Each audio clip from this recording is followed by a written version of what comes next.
ඔයා දන්නවද ඇමරිකාව ඌරගේ මාළු ඌරගේ පිටේම කපන්න හදපු අලුත්ම ඩ්‍රෝන් එක ගැන? අද කතා කරමු ඒ ගැන. බෝම්බ හෙලන ගුවන් යානා වෙනුවට හිතා ගන්නවත් බැරි අඩු වියදමකින් හදන්න පුළුවන් ඩ්‍රෝන යානා යොදාගෙන සටන් කරන කාලයක් මේක.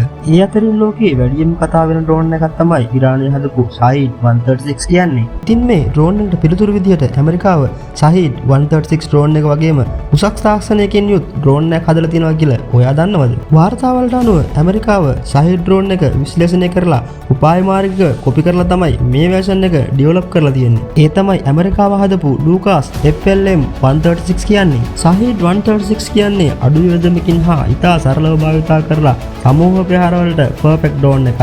ලූකාස් ඩ්‍රෝන් එක කියන්නේ ශාහීඩ් ඩ්‍රෝන් එකට වඩා උසස් තාක්ෂණයෙන් වගේම ඉතා හොඳ පාලන පද්ධතියකින් සමන්විත ඩ්‍රෝන් එකක්. හැබැයි මේ දෙකෙන්ම තියෙන්නේ එකම අරමුණ. ඒ තමයි ටාගට් එකට ඩිරෙක්ට් හිට් ඇටැක් එකක්. අද යුද්ධයේ ගොඩක් වෙනස් වෙලා තියෙනවා. දැන් යුද්ධ කරන්නේ ඩ්‍රෝන් වලින්. අනාගතේ ප්‍රහාර දෙකකට වඩා ඩ්‍රෝන් රංචු භාවිතා වෙන්නත් පුළුවන්. ශාහීඩ් 136 සහ ලූකාස් FLM 136 දෙකෙන්ම පෙන්නනවා උපාය මාර්ග තාක්ෂණය භාවිතා කරලා කොච්චර පවර්ෆුල් වෙපන් හදන්න පුළුවන්ද කියලා. ඉතින් ඔයාට හිතෙන්නේ අනාගතේ ප්‍රහාරක ජෙට් වෙනුවට ඩ්‍රෝන් රංචු භාවිතා වේද?